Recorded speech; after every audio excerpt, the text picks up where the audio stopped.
এই দেখুন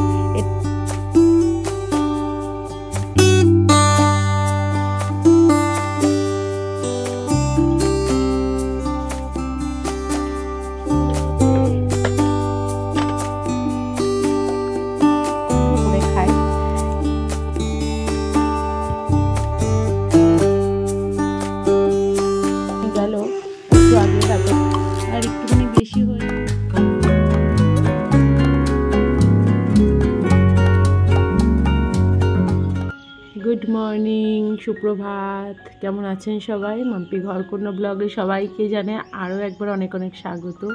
আর এই যে কিছুদিন আগে যে এখানে পাঁচিল দেওয়া হয়েছে না, তো ওই যে সর্ষে গাছ লাগিয়েছে, দেখুন কত সুন্দর লাগছে সর্ষের ফুলগুলো। আর হাওয়ায় যখন দুলছে না, অপূর্ব লাগছে দেখতে। তো যাই হোক, বেশ ভালোই লাগছে। আর এদিকে আমি সকাল সকাল বসে পড়েছি। এই যে এটা আমলকি, বিট, গাজর, একটু আদা দিয়ে পেস্ট করে নিয়েছি, জুস বানিয়ে নিয়েছি। এই দেখুন অল্প একটু। এটা দুদিন ধরে খাচ্ছি আর বাবু সোনাকে দিচ্ছি, কিন্তু একদমই ওরা খেতে চাইছে না। তো আমি বাধ্য হয়ে একাই খাচ্ছি, আর খাওয়াও খুব ভালো। এখন যেহেতু সিজন, সেই জন্য ভাবলাম কি খেতে থাকি, তো সেই জন্য খাচ্ছি। আর খারাপ লাগছে না, আমার মোটামুটি ঠিকই আছে, খেতে পারছি। আর এই দেখুন, গ্লাসটা ইগনোর করবেন, যেহেতু ছিল, বিয়ের সময় পেয়েছিলাম, তো সেই জন্য এখনও এই একটাই বেঁচে রয়েছে। এতগুলো 6টা ছিল, 6টা ছিল, 6টার মধ্যে সবগুলো ভেঙে গেছে, এই একটাই রয়েছে। তো এই গ্লাসটাতেই আমি মানে গরম জল টল সব খাই। তা দেখতে কত সুন্দর কালার হয়েছে বলুন, বেশ ভালো লাগছে। তো এখন থেকে ভিডিওটি শুরু করলাম। আর এখন ঘড়িতে বাজে 9টা 27। চলুন খেয়ে নিই। আপনাদের সঙ্গে নিয়ে ভিডিওটি তো শুরু করেই দিয়েছি, অনেক দেরি করে ভিডিওটি শুরু করেছি, কেননা সকালবেলায় যেমন উঠি প্রতিদিনের রুটিন সেটা তো থাকেই, কেননা সুকান্ত কাজে যায় খাবার নিয়ে। তো আমার ওদিকে রান্নাবান্না কিন্তু হয়ে গেছে, আর এই ঘরের বিছানা তোলাও হয়ে গেছে। তো দেখুন, আমি এখন ওই বিট গাজরের জুসটা খেয়ে নিলাম। আর খেতে কেমন যেন লাগে, কিন্তু ঠিকঠাক আছে, ও খাওয়া যায়, আমার অতটাও মানে ইয়ে লাগে না। তো যাই হোক, তিতো পাতাও চিবিয়ে খেতে পারি। আর সব রকমই খাওয়ার একটু ট্রাই করে দেখি যে কোনটা কেমন খেতে। তাতে আমি যদি খেতে পারি তো ভালো কথা, আর না পারলে তাহলে তো খাবোই না। আগে থেকেই ওই সব কিছুতে নাক সিটকানো অভ্যাসটা না আমার একদমই ভালো লাগে না। সব কিছুতেই একটুখানি করে খেয়ে টেস্ট করে দেখা উচিত। যেগুলো খাওয়ার জিনিস সেগুলোই বলছি, অনেকে আবার অনেক রকম ভাবতে পারেন। তো যাই হোক, বিছানা তো তোলা হয়ে গেছে ওই ঘরের, আর এই ঘরের বিছানা এখনও পড়ে রয়েছে। তো তার আগে বাবু আর সোনাকে একটু খাইয়ে দিই ভাত। আর আজকে না সোনাকে স্কুলে পাঠায়নি, আজকে 25শে জানুয়ারি, কালকে 26শে জানুয়ারি রয়েছে। আর আজকে এত কুয়াশা পড়েছিল সকালবেলায়, তো ভাবলাম কি থাক, আজকে আর স্কুলে যেতে হবে না। তো ছেলে তো খুব রাগ করেছিল, আরও ঘুম থেকেও উঠে পড়েছিল। ওরও একটা অভ্যাস হয়ে গেছে, ঠিক টাইম মতো উঠে পড়ে। আর আমি যেই উঠি ঠিক তার 10-15 মিনিট পরেই ও জেগে যায় আর উঠেও পড়ে। তো আজকে আমি ওকে বকেছি যে একটু শুয়ে থাক, কেননা ঠান্ডা লেগে যাবে। আর এমনিও নাক দিয়ে শুধু জল পড়ছে, তো সেই জন্য আমি বললাম আজকে আর যেতে হবে না, কালকে 26শে জানুয়ারি তোকে অবশ্যই নিয়ে যাব। তো যাই হোক, এখন আমি রান্নাঘরটা পরিষ্কার করে নিচ্ছি। আজ যেহেতু শনিবার, সেই জন্য নিরামিষ রান্নাবান্নাই হয়েছে সকালে। আর সুকান্তকে খাবারও দিয়েছি, ও নিয়ে গেছে, চা খেয়েছে, আর চা খেয়ে কাজে বেরিয়েছে। তো যাই হোক, এখন হাতে যখন সময় রয়েছে সমস্ত কাজ কমপ্লিট করে তারপরে একটু বসবো। আর সকালবেলায় সুকান্ত কাজে যাওয়ার পর আমি একটু বসেছিলাম, বসে মানে ওই বিছানাটা গোছালাম, তারপরে একটু ফোনে এডিটিংয়ের কাজকর্ম করছিলাম, যেটা কালকে পোস্ট হয়েছে সেটার ভয়েস ওভার দিচ্ছিলাম। তো ওই করতে করতে 9:30 বেজে এসেছে, তারপরে জুসটা খাচ্ছিলাম। তো তখনই ভিডিওটা শুরু করলাম। আর এদিকে দেখুন, আমি রান্নাঘরটা তো ক্লিন করার আগে ভাবলাম কি ফ্রিজটাও ভীষণ নোংরা হয়েছে, ওপরটা বলতে এই যে ধুলোবালি পড়ে, সেই জন্য টাওয়ালটা ভালো করে ঝেড়ে দিলাম। আর এই যে টাওয়ালটা ঝাড়ার পর না দেখলাম যে এই যে ফ্রিজের যে ওপরটা রয়েছে না, ওখানে একটুখানি হাতটা লেগে দেখলাম যে নোংরা পড়েছে হালকা হালকা। তো সেই জন্য ওখানেও ভালো করে মুছে দিলাম। আর একদম যেহেতু গ্যাসের পাশেই থাকে ফ্রিজটা, একটু তেল চিটকে টাইপের হয়ে যায়, মানে তেল চিটে পড়েই যায়। তো ভালো করে মাঝে মাঝেই পরিষ্কার করে রাখতে হয়। প্রতিদিন তো মুছি, কিন্তু সপ্তাহে একদিন বা 10 দিনের মধ্যে একদিন একটু আমি ভালো করে পরিষ্কার করে নিই, ডিপ ক্লিন যেটা বলে। কেননা ভিতরটা পরিষ্কারই থাকে, তবুও সেটাও করি। আর মাসে একবার করে তো ফ্রিজ একদম পরিষ্কার করেই নিই, কিন্তু বাইরেটা ওই একটুখানি তেল চিটে পড়ে গেলে না, তখন একটুখানি পরিষ্কার করে নিই একটু সার্ফ জল দিয়ে বা শ্যাম্পু দিয়ে। তো ফ্রিজ বন্ধ করেই করি সেটা। তো এই যে আমার ফ্রিজের ওপরেও পরিষ্কার হয়ে গেছে, আর ফ্রিজটার চারিদিকটাও মুছে নিয়েছি। তারপরে এই যে ফ্রিজের ওপরটা সুন্দর করে গুছিয়ে রাখলাম। এগুলো আমাদের সকালের খাবার, একটু উষ্ণ গরম জলের সঙ্গে মধু খাই। আর ওই যে বাদাম আর কিশমিশ রয়েছে, আর এখানে চবনবিরাজ রয়েছে, আর বুদ্ধদেবও আমার এখানেই থাকে। তো জায়গাটা সুন্দরভাবে গুছিয়ে নিয়েছি। কেমন লাগছে অবশ্যই কমেন্টে জানাবেন। আর এই ঘরের বিছানাটা গোছানো হয়নি, আর এই ঘরে আমরা তো সাধারণত কেউ শুই না, কিন্তু গতকাল থেকে সুকান্ত এই ঘরেই শুচ্ছে, আর আমাদের ঘরে শোয়া নিয়ে খুব গন্ডগোল হচ্ছে। তো সেই জন্য ভাবলাম কি যে ও একা যখন শুতে যাইছে শুক, আর বাবু আর সোনাও খুব মানে ঝামেলা করছে, তো সেই জন্য একটু আরাম করে সবাই চারজন তো একটু অসুবিধা হয় একটা খাটের মধ্যে চারজন। আর সবাই আমরা দুজন বড় মানুষ, আর ওরা দুজন ছোট মানুষ, আস্তে আস্তে ওরাও বড় হচ্ছে, তো ওই একটু কষাকষি হয়। সেই জন্য ও বললো কি আমি একাই এই ঘরে শুই।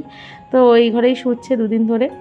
তো যাই হোক, এখন এই ঘরের বিছানাটাও তুলে নিচ্ছি। আমার একটা এক্সট্রা কাজ বাড়লো, মানে এই ঘরের বিছানাটা তোলার জন্য। এটা তো একটা সময় দিতে হবে, তো যাই হোক কিছু করার নেই, সময় তো দিতেই হবে। এমনি আমি এই ঘরের বিছানাটা প্রতিদিনই ঝাড়াঝাড়ি করি, গুছিয়ে রাখি। আর বিছানাটা গোছাতে গিয়ে দেখলাম খাটের এই পাশে নোংরা হয়েছে একটু, আর এই ঘরের খাটটা না দুদিন ধরে মোছাও হয়নি, তো আজকে ভালো করে মুছে নিলাম। আর সেই সাথে বিছানাটাও গুছিয়ে নিচ্ছি। সোনা হোমওয়ার্ক করছে, ওর যেহেতু বিকেলে পড়া রয়েছে, তো হোমওয়ার্ক করছে, আর ওরা দুজনেই বসে হোমওয়ার্ক করছিল। কিন্তু বাবুকে বললাম বাইরে গিয়ে পাটিটা পাততে, যেহেতু বাইরে রোদ হয়েছে, তো রোদ্দুরে গিয়ে একটু বসলে ভালো লাগবে। আর এই তো এখন রোদের ভীষণ মানে তাপ হয়েছে, বেশিক্ষণ বসে থাকাও যাচ্ছে না, তো সকালের রোদ্দুরটা না বেশ ভালো লাগে। তো ওই এখন বাবুকে বললাম একটু বসতে, একটু বাদেই যখন খুব রোদ উঠে যাবে তখন আবার ওদেরকে ঘরে নিয়ে আসবো, স্নান টান করিয়ে দেবো। তো ততক্ষণে আমি আমার কাজগুলো সেরে নিই ওদের লেখা হতে হতে। তো এদিকে ওরা লেখা করছে আর আমি আমার কাজকর্মগুলো করছি। তো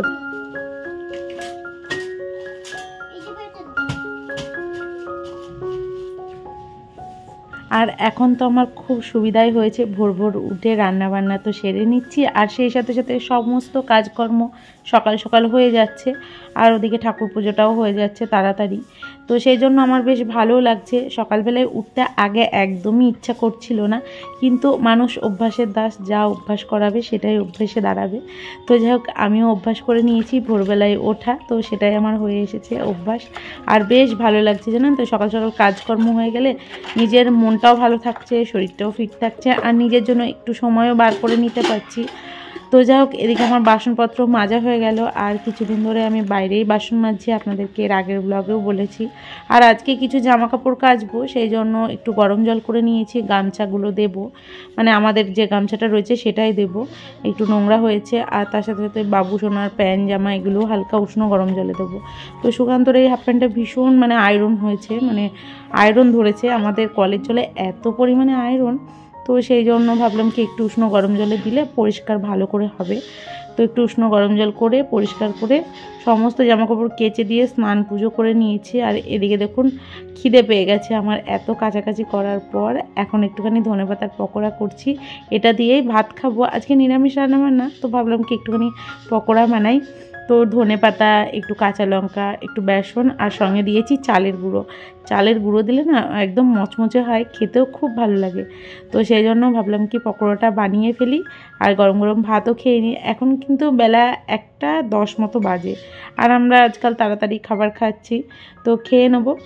তো খেয়ে আমরা একটুখানি বিশ্রাম নিয়েছি, মানে সবাই শুয়েছিলাম, আমি কিন্তু ঘুমাইনি, আমি জেগেই ছিলাম, ওই ভিডিওর থাম্বনেল এগুলো তৈরি করছিলাম। আর এখন যেহেতু ইরেগুলার ভিডিও দেওয়া হচ্ছে, সেই জন্য না মানে মনটা খুব খারাপ হয়ে গেছে যে রেগুলার আমি ভিডিও দিতে পারছি না। একটা আলস্য কাজ করছে ভিডিও এডিট করতে গিয়ে, তারপরে ভিডিও করতে গিয়ে। তো সেই আলস্যটাকে আমি চাইছি যত তাড়াতাড়ি হোক কাটিয়ে উঠতে, যেহেতু অলসতায় পড়েছি। তো যাই হোক আমি তো শোয়ার থেকে উঠে পড়েছি, আর বাবু সোনাও উঠে পড়েছে, উঠে ওরা বাইরে খেলা করছে। আর এদিকে সুকান্ত কাজ থেকে চলে এসেছে, ভাবলাম কি আমি এখন বিছানাটা ভালো করে গুছিয়ে রাখি। আর আমার সমস্ত কিছু গোছানোই দেখবেন, যতটা পারি আমি গুছিয়ে রাখার চেষ্টাই করি। যদি শরীরটা খারাপ করে হয়তো তাও আমি গুছিয়েই রাখি, শরীর খারাপ করলেও গুছিয়ে রেখে দিতে আমার খুব ভালো লাগে। সমস্ত কিছু ঠিকঠাক থাকবে, তারপরেই আমি চুপচাপ বসে থাকতে পারবো। আর ওই ঘরদোর এলোমেলো থাকলে না আমার একদমই মানে কোনো কাজে মন আসে না। আর নিজের মাথাটাও না কেমন একটা মানে খারাপ হয়ে যায়, মেজাজ হারিয়ে ফেলি।